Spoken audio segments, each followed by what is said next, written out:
Hey everybody, it's Safi and Marco, Dish Out on Movies, the only movie review show on YouTube to review movies in terms of food.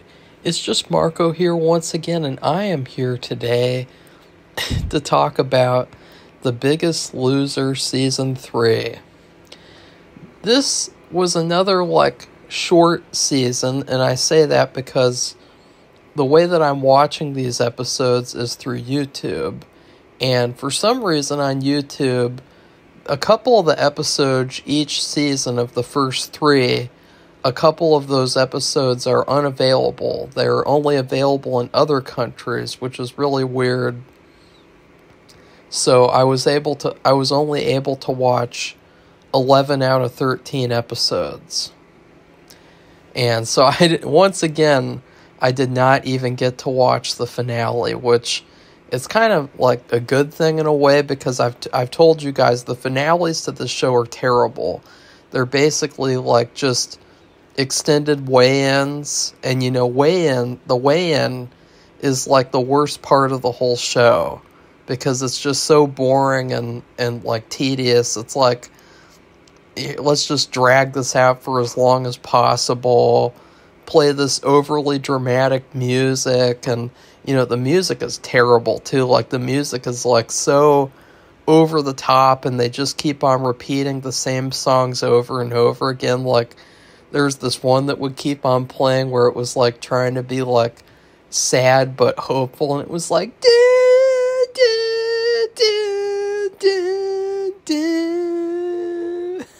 it's really weird. It's like, what is this what is this music supposed to indicate? Like, what's the story of this music? Like, it's just so weird. Like, you step on it's just a person stepping on a weight scale to see how less fat they got that week, and it's like,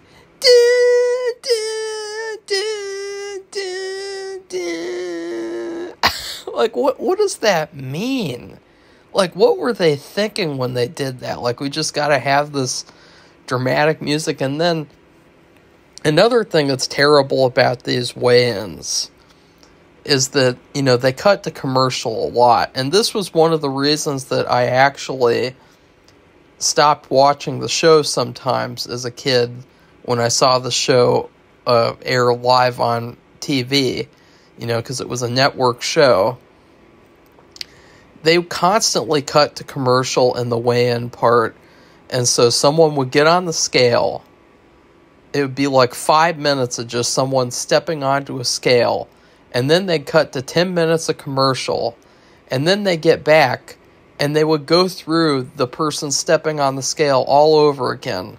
So it was like another 10 minutes where it's like, okay, you're going to step on the scale now. And then they take 5 minutes to get up there because they can barely walk up there. They plop up on the scale and they're like, yay, I'm going to lose some weight. Oh no, I didn't lose anything. Sometimes. And I hate the weigh-in part of this show so much. It's definitely the worst part. But season 3 of the show, before I even get into my notes that I took, my quote-unquote extensive notes, this season sucked. I mean, it just sucked badly. I know I might regret saying that because, the later seasons are not as good. They're a lot more commercialized, and, they're a lot more, like, mainstream the way they feel. Because I would know I saw them before. But still, this season is terrible. The contestants are so unlikable. There's basically no one that I was into at all, except for a couple later on, because, they weren't even supposed to be a part of the show, and then they were. So we'll talk about that. But the first thing that I noticed was that, remember how season 2, they had this big obsession with Diet Right Cola? Diet Right, like the soda that nobody drinks. Like, even poor people, they don't drink Diet Right. They drink, what was that other one? I don't know. They drink that other one. Nobody drinks Diet Right. And they called the Biggest Loser prize the Diet Right prize. which is basically like saying, you know, you're winning a prize from this corporation so that they can promote themselves. You're not really winning a prize from a show. You're not winning a Biggest Loser prize. You're winning a Diet Right prize. Well, now it has gone from the Diet Right prize to the Jell-O prize. So if you win the Biggest Loser season 3, you are Mr. or Mrs. Jell-O. That's fucking stupid. And then another thing about this season that kind of makes it lesser is that you have Kim Lyon. She is the new trainer instead of Jillian.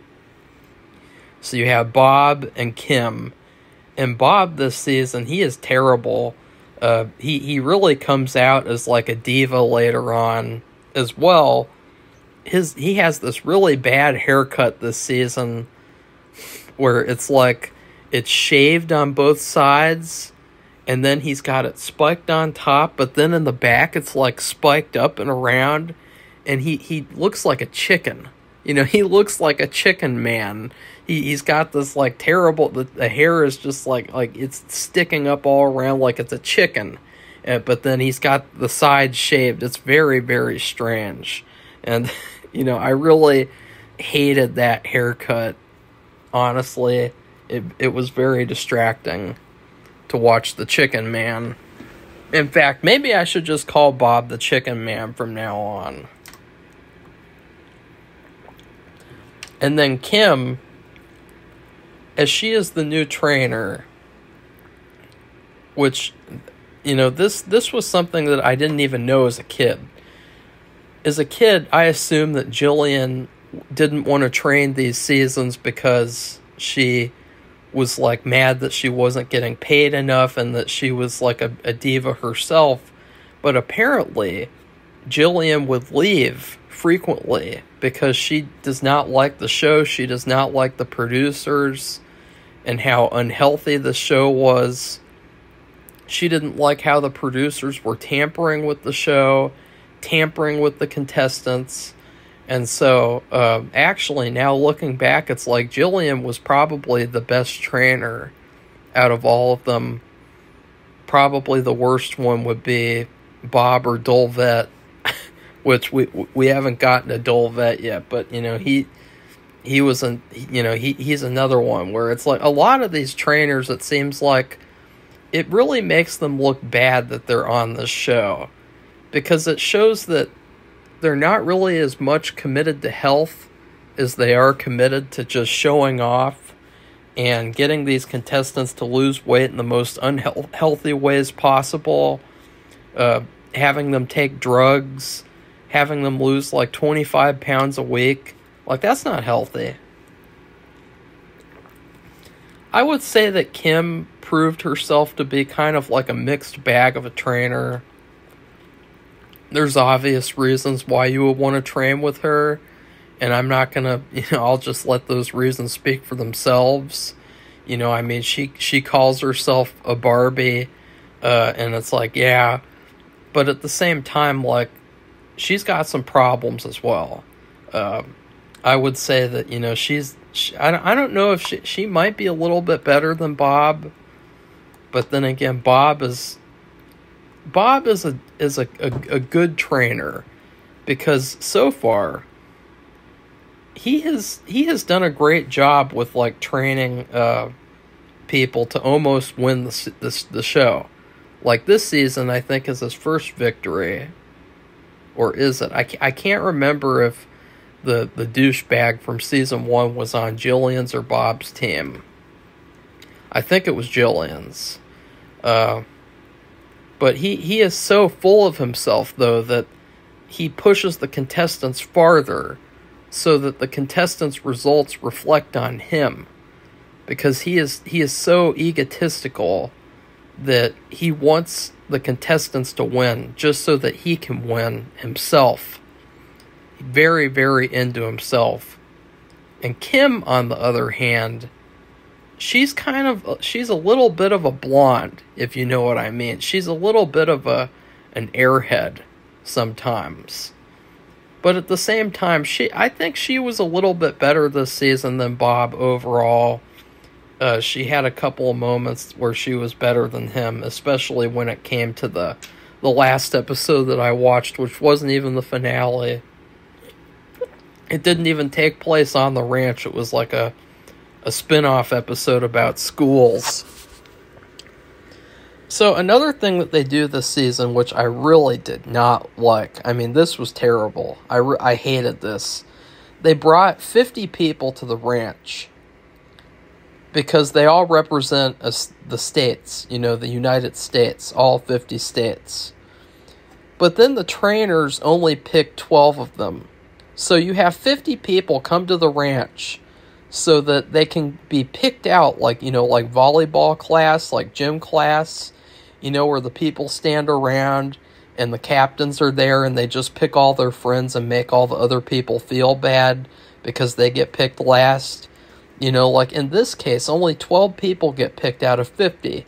And I just thought this was terrible. This was very mean.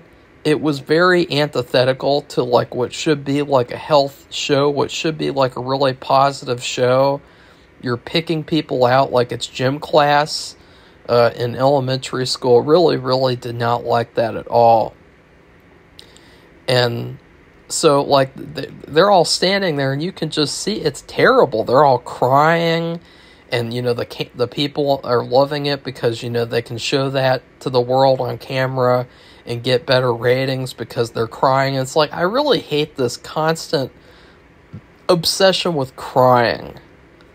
Like, you think about all the best movies, you think about Rear Window, you think about Psycho, The Shining. Well, okay, The Shining's a bad example because obviously Shelley Duvall was like, Jack, don't hurt me.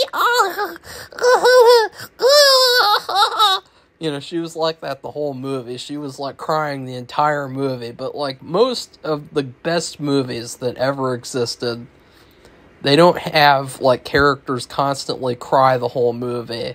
Like, wouldn't it have been fucking retarded if, like, in, let's say, my favorite movie, Fright Night.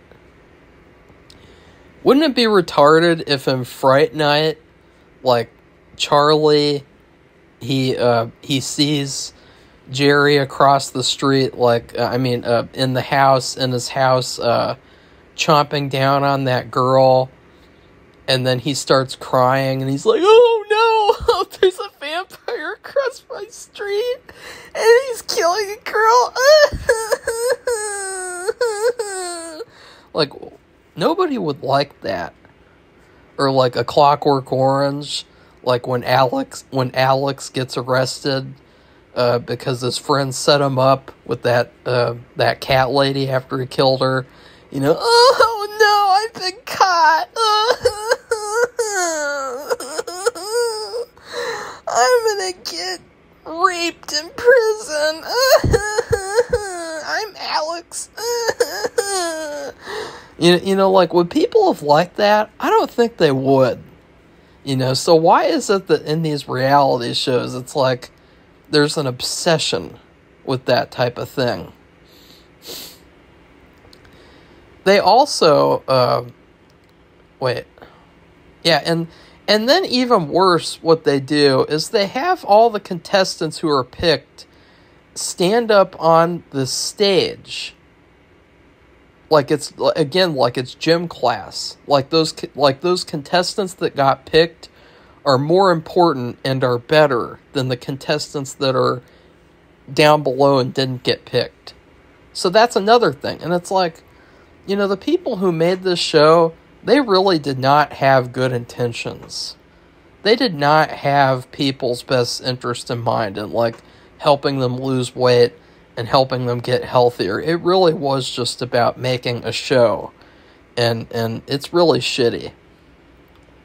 And then they have this stupid thing where all the contestants who got picked, they sleep in the gym the first night that they're there, because it's a metaphor for how they're going to actually be living in the gym, which is really dumb.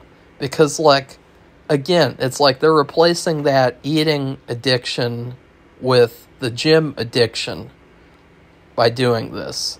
Like, you're going to be living in the gym. No, nobody lives in the gym. That's not how the real world works.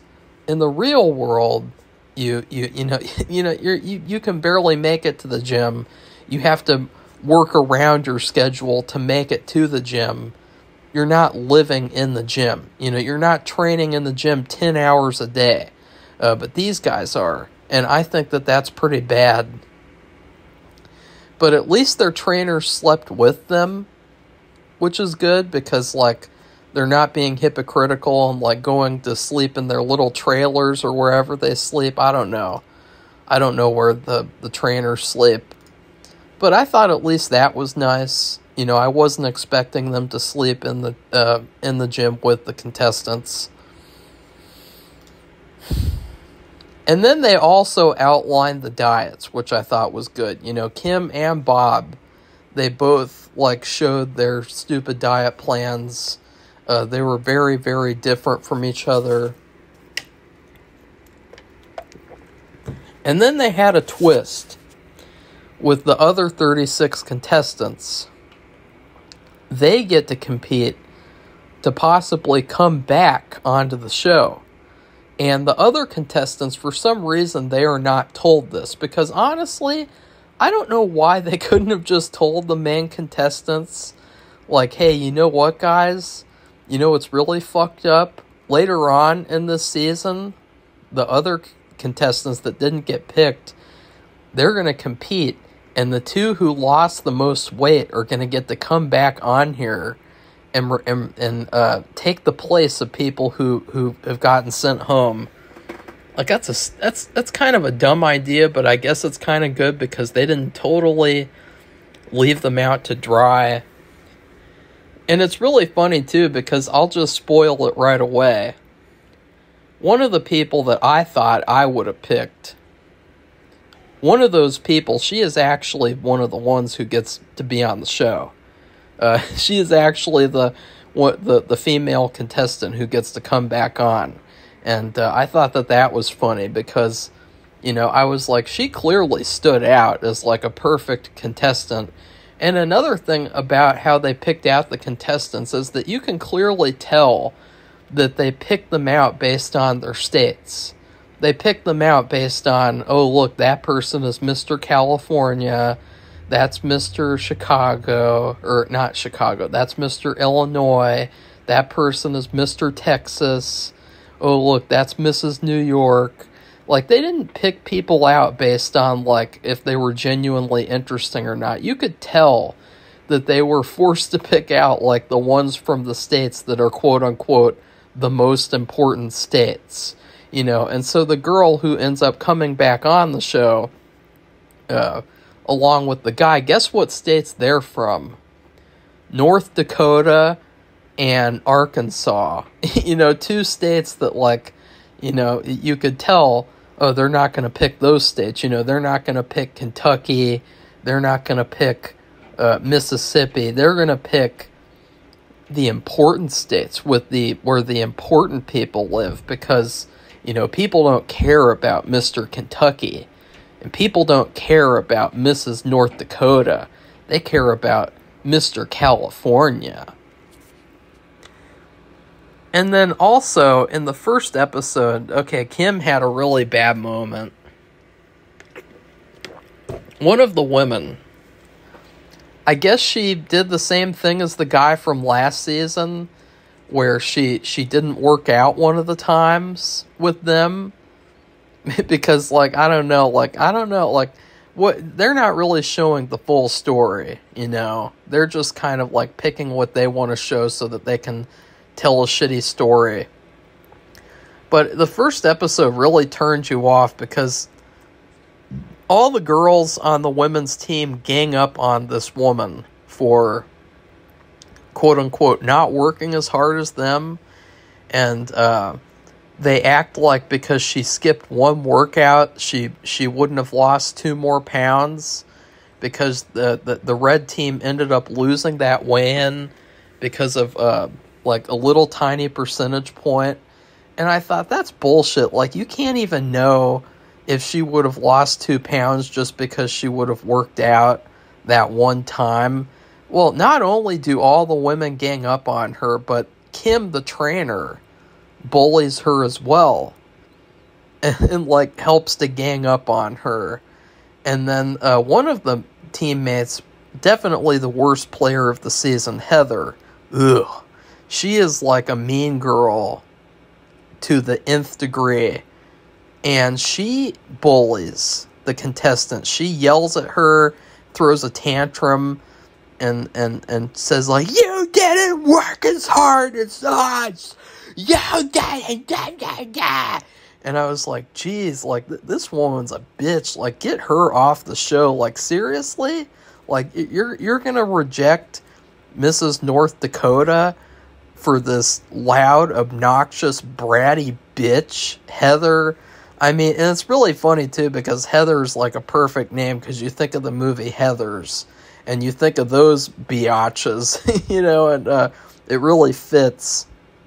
And we'll talk more about Heather a little bit. You know, she stays the same the whole season. Like, there's this other episode where they're doing this challenge on a cruise, and she has to run around to find someone to deliver food to, and she's coming across this cruise worker, and she's like, "Out of my way!"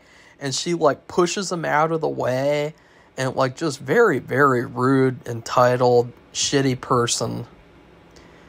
And then one of the contestants named Ken, I was surprised that he got picked too, honestly. I can't remember which state he was from. He was on a phone call. It was a private phone call to the ICU. And it turned out that his son was in the hospital. And like, the producers are filming this private phone call so that they can milk his, you know, his horrible reaction to hearing about his sick son. And I thought, what the fuck kind of shit is this? You're filming someone having a private phone call because what is it in the contract that they can be filmed at any time? And I'm just amazed that he even got to have that phone call. So that was terrible, you know, and also just the fact that he didn't immediately leave. I'm sorry, but like, I don't care if you're on like a reality show for anything. Like, if your son is in the hospital, then you should not be on a reality show. You should be in the hospital with your son. So the red team, they had this episode where they did yoga, and none of the contestants were taking it seriously. And at first, they kept on complaining when they were working out with Kim, and it's like they didn't take her seriously. And so Kim unloads on them, and she ends up crying too. She ends up crying and having like a reality show temper tantrum. Well, it's not really a temper tantrum, it's just a tantrum. She's like, "Ooh, you guys just don't understand. I want you to win." Ooh. And it's really, really cringeworthy. But they do take her more seriously after that, but still, like, the red team, the whole season, they had like this bad attitude problem. And I just thought, like, it's too bad that Jillian skipped this season in particular, because Jillian wouldn't have put up with any of this. And then also another thing that is a good reason why this season sucks is because the week after they leveraged letters from home for the contestants, you know, like they had a challenge where they keep letters from home hostage unless the contestants win a stupid challenge. The week after that, they all get to meet their family on a cruise ship, and then the team that doesn't win the challenge, they don't get to, you know, really meet with their family and enjoy their time with them. And I thought that was really shitty, like flying out these people all the way there to do this reality show milking BS. And one of the terrible things was, you know, I mentioned that Ken's wife, Ken and his wife and their son. Well, Ken's wife is brought to the cruise. even though their kid is in the hospital. And I thought, that is stupid. Like, seriously? Like, like, if anything, they should have had, like, a special circumstance for him where they would fly him home for, like, a weekend or something, and then he gets to come back. Like, I thought that was really stupid, that, like, they flied her out there for that. And that challenge was kind of dumb, too. They had to, like, run all around and bring their family members trays of food. It's kind of stupid. And I just thought, too, like, they had a bunch of these episodes strung together where it was a lot of reality show milking, where, you know, you see the families and you see the contestants crying over their families. And I thought, you should have, like, spread this out more over the season instead of, like, every episode you have it be like that. And another thing that they did was the first, like, 4 or 5 episodes, they don't even train at the gym. Like, they're doing all these, like, gimmick workouts. Like, they work out on the beach, they do the yoga thing outside, they do all these different things that are, like, It was kind of weird how they kept on, like, having the contestants not actually work out in the gym after in the first episode where they're like, you're going to be living in the gym. And I was like, yeah, not really. And then also another issue with the red team this season is that several of the women on the team, well, I think actually all the women, they voted off a guy because they want a woman to be the biggest loser.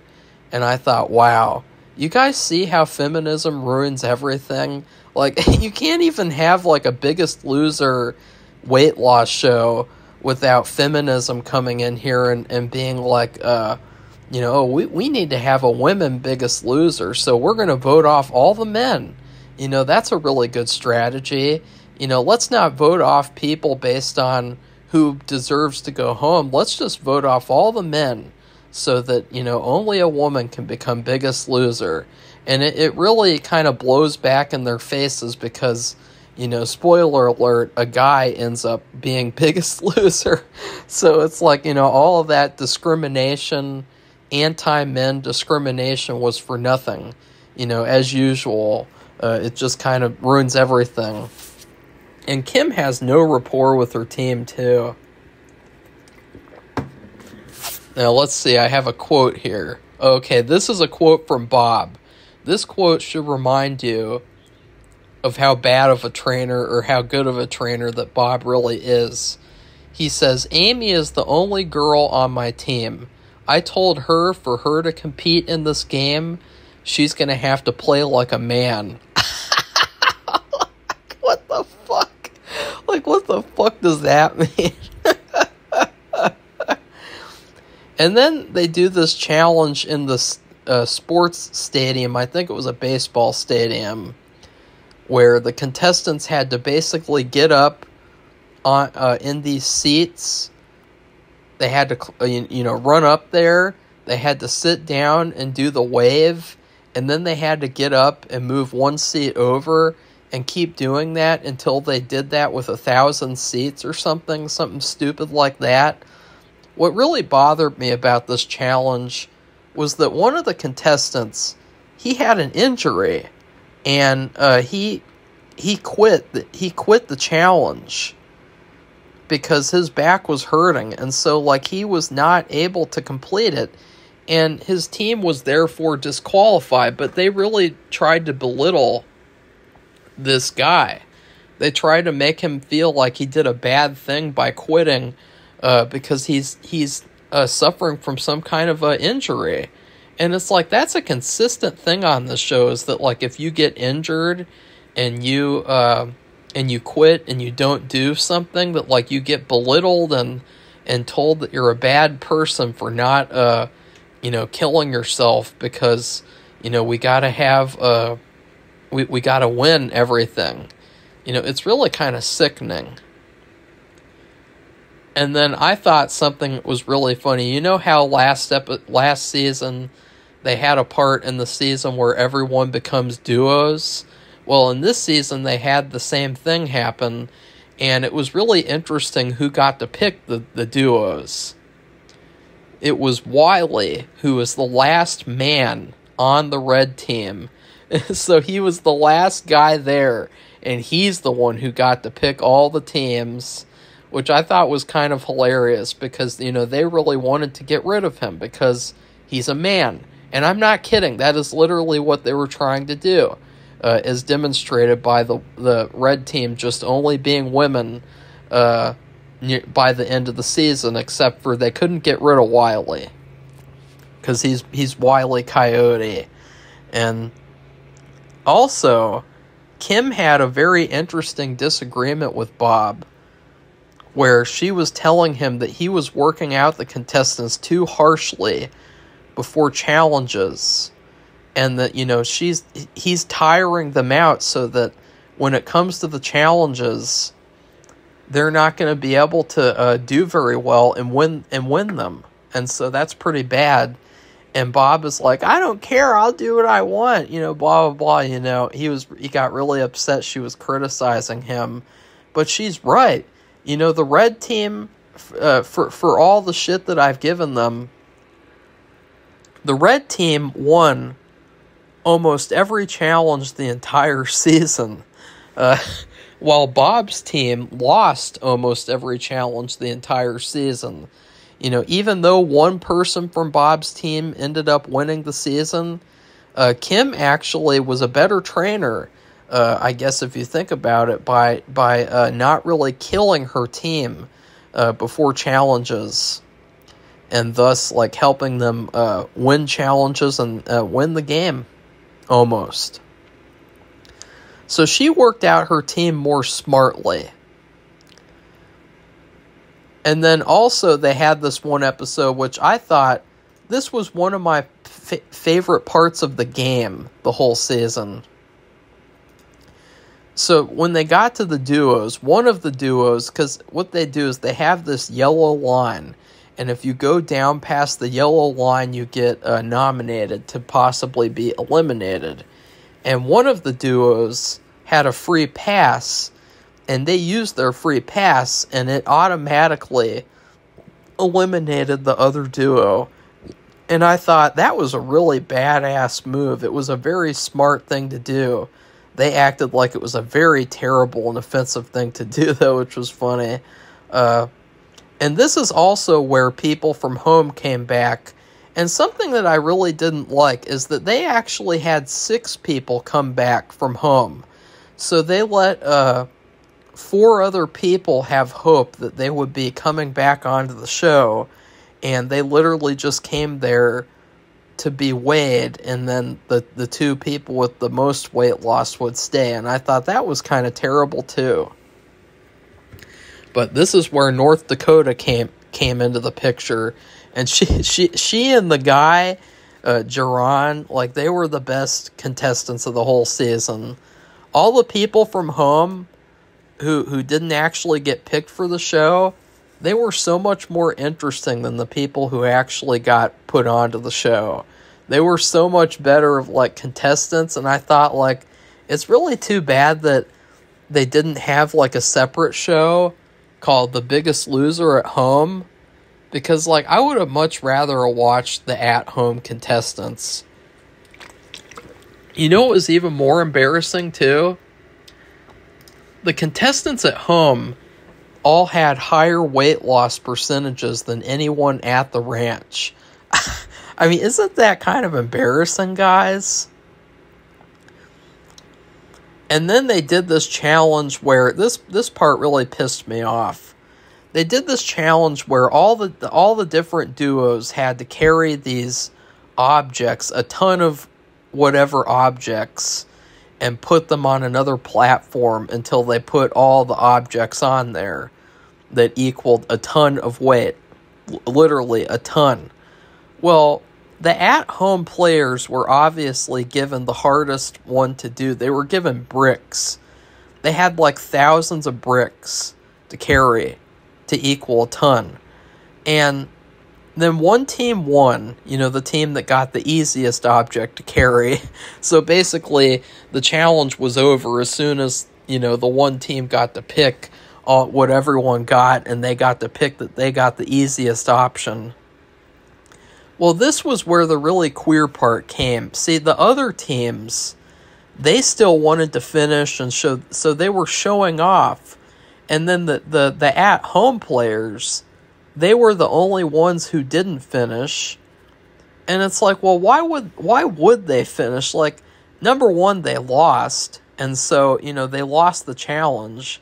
But number two, they had thousands and thousands of bricks. And doing that would have been so much harder than anything else that any of the other players had to do. And so, like, I thought that was really stupid. Like, acting like they did something wrong by not carrying all those bricks. And then they're made to look bad. And I think that they did it on purpose, too. I think that they wanted them to look bad. And then Bob sits down with the at-home guy. And he wants to change his entire diet plan, even though it's been working for him this whole time. He's like, I want to change this and I want to change that. And the guy's like, well, I don't want to change my diet. And then the girl from home, she wants to train at her own schedule.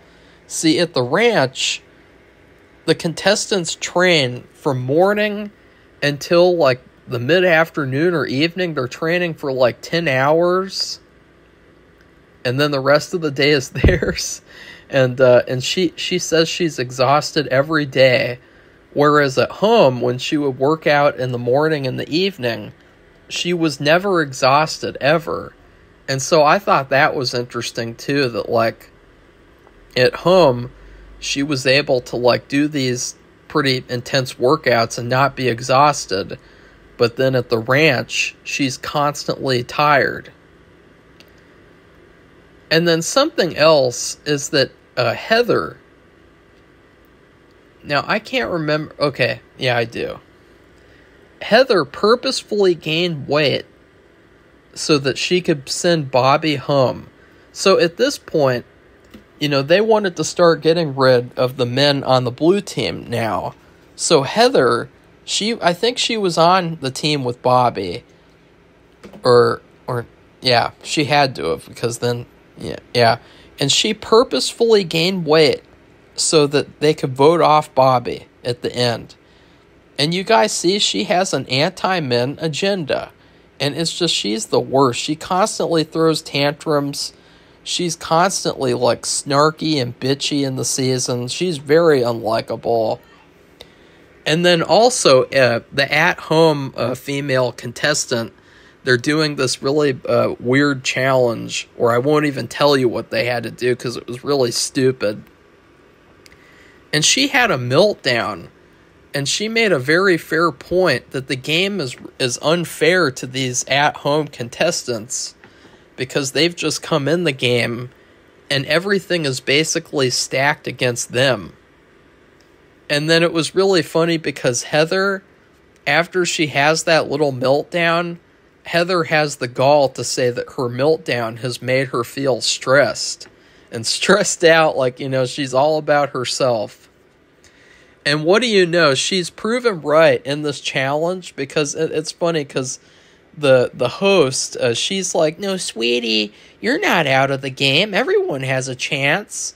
And it's really funny because immediately she's proven right, because the first people who are eliminated from the challenge are both at-home contestants. So that's pretty funny. And then Bob started to... this is where Bob started to show his huge ego. He got mad that he only had one team member left. Even though it's individuals now, so teams don't matter anymore, he throws a temper tantrum because he wanted it to be where, both contestants in the finale, or at least 2 out of the 3, would be contestants from his team. And so he gets mad at his last contestant for playing the game and voting off another guy who was, in direct competition with him. And also, I just want to make a note. I don't know what it is with Jenny O products. I've never had a Jenny O product in my life. In fact, I hardly ever see Jenny O at the store. I don't know, like, I don't think there's anything more healthy about Jenny O than, like, an Amish chicken. But, like, for some reason, like, on this show, they pretend like Jenny O is, like, the next savior of humanity. Because, like, they're constantly, like, shilling her products. Like, they're either shilling Jell-O or they're shilling Jenny O.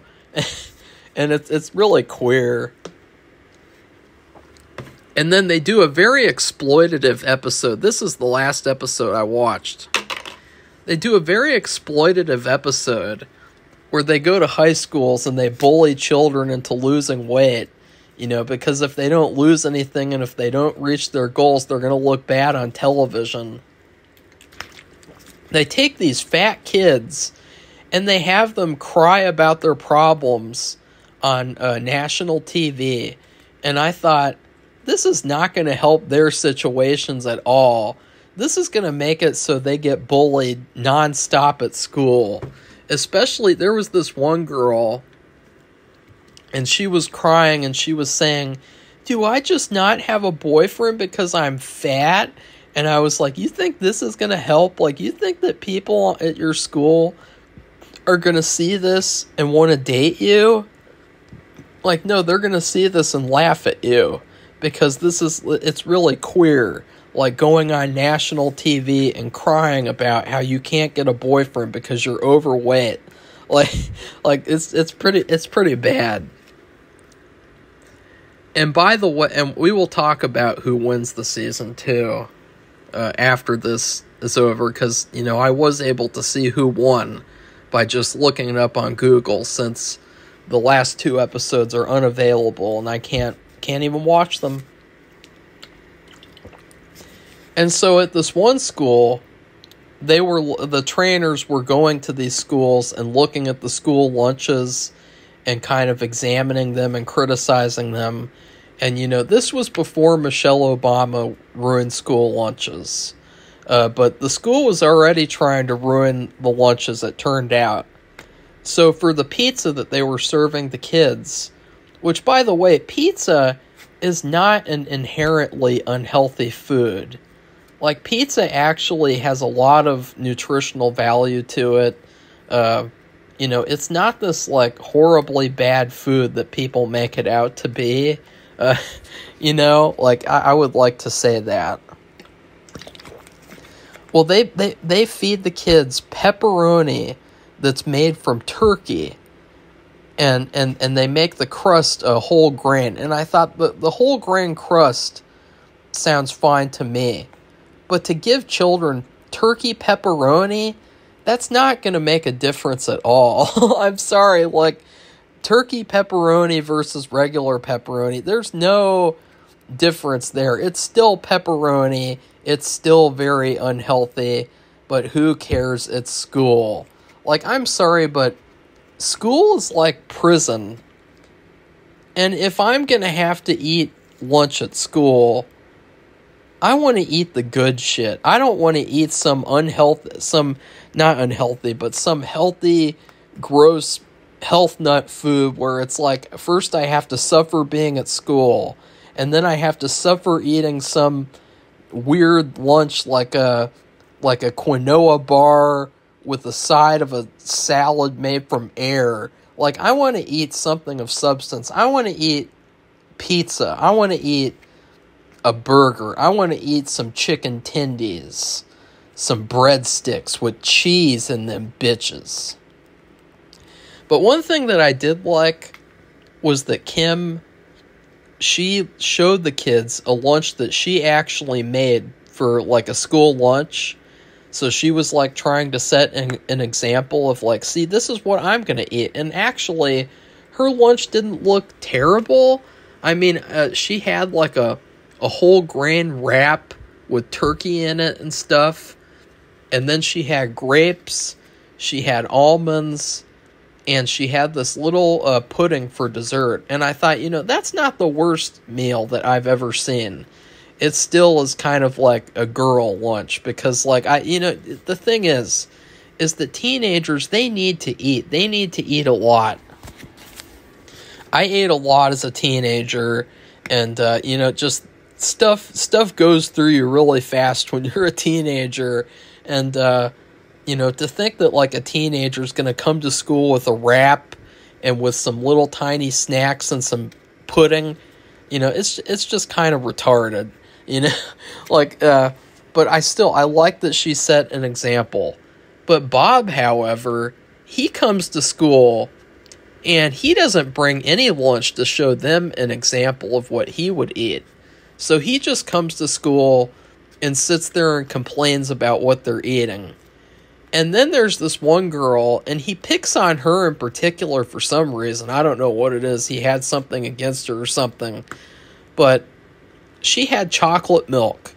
And that's the only damn milk that I'm going to be drinking at school. Well, he takes it away from her and he says, no, you go up there and pick out something else. And it's like, what the hell? Like, I swear, like, if someone tried to do that to me, like, I don't care if it be on national television or not, I'd slap the shit out of him. Like, you're not taking away my chocolate milk. I paid for this chocolate milk. It's my milk. And she had to go up there and get a completely whole new milk. That was stupid. And then I think it's that same girl. No, it wasn't. It was another girl. He goes up there with her to see what she's going to pick out for lunch. Or wait, she already had something to eat and she was going up there to get like seconds or like a different food, which people didn't really do that as much. At least I didn't really notice people doing that as much. I will tell you that you guys know Vicious Swa from Super Dumbasses, and I did mention this in the book. He would do that, and so he would eat his little, because he liked to brag about the fact that he's a vegan. Well, what he would do is he would eat his little tiny lunch that he got from home, which consisted of like this spicy rice. And that's literally it. That's all that he would. That's all his mom gave him to eat, and she was trying to starve him to death. She was trying to starve him into losing weight of something like that. I don't know. And so after he would eat that, he would go up and he would get cupcakes and pizza, and he would get soda. But the only twist is that it would be diet soda, not regular soda. And so then he would eat all that too. So even though he's vegan, but he's going up and getting pizza and getting cupcakes and soda. And so it's it's just, yeah. I think that's the only time I ever saw someone get seconds. Usually, what you like to do was get the food that you wanted to get so that you wouldn't have to go back up there. There were a couple of times where it would always be on breadstick day, and I would get 2 extra breadsticks, and that would be it. That would be the most that I would pig out at a school lunch. So, and then he bullies this girl. She wanted to get cheesy breadsticks as her second thing because she already had tater tots, and that's all she had, and she wanted to have breadsticks, and he forces her to get chicken nuggets instead, or some kind of meat, quote unquote. And I thought, wow, it was such a healthy trade-off there. She went from breadsticks to chicken nuggets. Is that really a healthy trade-off? Is that really progress? That was stupid. And these confessionals with the kids, they just got more and more embarrassing and hilarious. There's this one girl with glasses, and she was probably one of the best kids because, she kind of seemed like she could have been a reality show contestant. And she wiggled around her arms, and she said, my arms used to shake, shake, shake, and now they just jiggle, jiggle, jiggle. And I thought, like, that is bully material right there. Like, do you guys know, like, the gold that would be for, like, a classic school bully? Like, if they saw that on television? Before I started working out, my arms used to shake, shake, shake. And now they just jiggle, jiggle, jiggle. Like, and so the big payoff to this whole school promotional episode where they're just kind of going to schools and bullying the kids there into losing weight. The big payoff is that they make donations to the gym departments. You know, gym, like the part of school that no kid likes. You know, like, so they really came to these schools and just tried to, like, screw up these kids' lives. Like, you know, the only part that I thought that was really good was that Bob was like, look, you don't have to change anything in your diet except for one thing. If you just cut out soda, then that could be like 500 calories a day that you're cutting out. And then 500 times 7 is 3,500. And that's a pound a week. And I thought, you know, that's a very valid thing. I think that was very good of him to suggest to the kids. Because honestly, I had a lot of success with doing that. I wouldn't say that really was like a big improvement, though. Like, you know, I expected a lot better results after doing that than what I actually got. So anyways, the person who ends up winning the season is Eric. And he isn't just another douche nozzle competitor. So, you know, this show, you know, Matt wasn't really the biggest douchebag. He was probably the best winner out of these first three. But like all the winners so far have been kind of like douche nozzles. And yeah. And so my favorite player from the season is anyone from home. So anyone who didn't get to work out at the ranch and they had to go home. Probably the two at-home contestants who came back, they were probably my favorite. I really liked the one from North Dakota. I felt like I immediately thought, I looked at her and I thought, why wouldn't you pick her? She seemed like a very obvious choice of someone that you want to see on a reality show. She just had a pull to her. It's not even about, like, if she's attractive or not. It's just the fact that, like, she seemed like someone that, you know, would be good to see on a reality show. She even had kind of, like, the voice for a reality show. She kind of had this kind of whiny voice, and she had a couple of temper tantrums. And it's like, why? And another thing, too, is that, like, later on in the season, they do that high school episode where they go to these schools and bully the kids. And they say that, like, look, a lot of these people who are overweight as adults, they start off as overweight children. The thing is, though, is that this at-home contestant, Adrian, she was like 22. She was the youngest contestant on the show.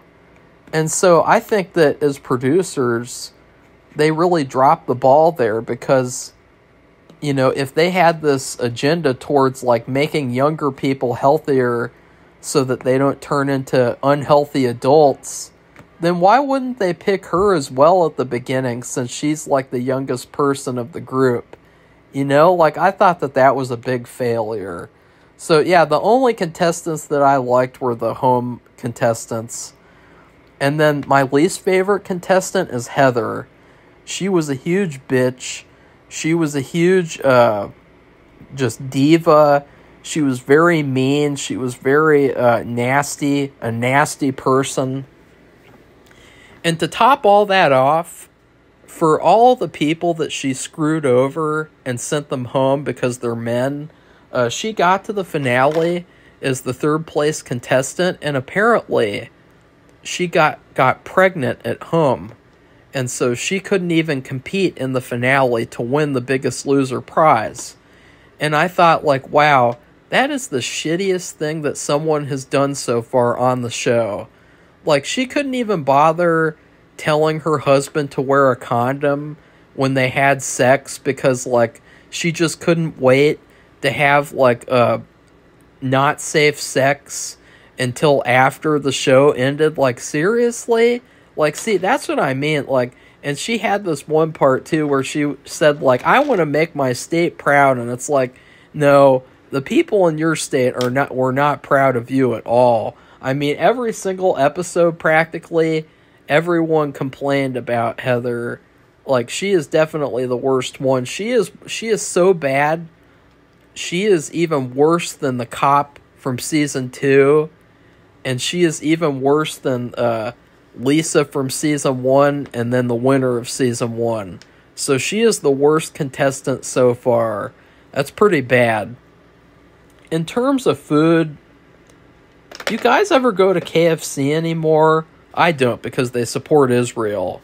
So that's kind of like, oh, I'm not supporting them then. But recently, before I knew about their support of the genocidal Nazi state of Israel, I went to KFC because they had this promotion where it's called the Taste of KFC, where you can get a bucket of chicken, which, by the way, it isn't even a full bucket. You know, a bucket of chicken is like 7 or 8 pieces, and they only give you 6. As well, you get 3 sides. And in the picture, they make it look like the sides are all regular sizes, like, you know, like for adults. You know, like how you...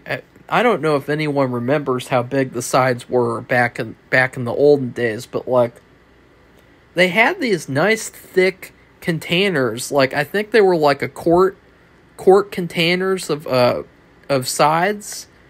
And for some reason, they have gone from that to... You can either get a personal size, which is essentially for, like, a child, or you can get a large, which is for, like, 2 adults per side. Well, in this Taste of KFC, they falsely advertise on the picture that you're getting, like, big sides, and instead you just get 3 personal sizes. So it was really awkward for Safi and I, because we had to split these little tiny children-sized sides, and it was just really, really just shitty, and we were so upset that, like, we were falsely advertised to. It was $20 for the whole meal, too, and I thought that was not even worth $20. And so it was just kind of a disappointment, just like this season of The Biggest Loser.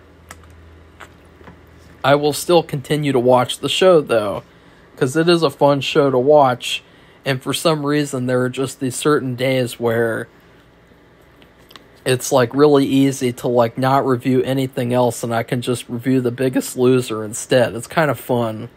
So anyways, please like this video and comment and tell me what you thought of this season of The Biggest Loser, and then subscribe to our channel if you'd like to see more honest reviews of The Biggest Loser. Goodbye, everybody. See you soon.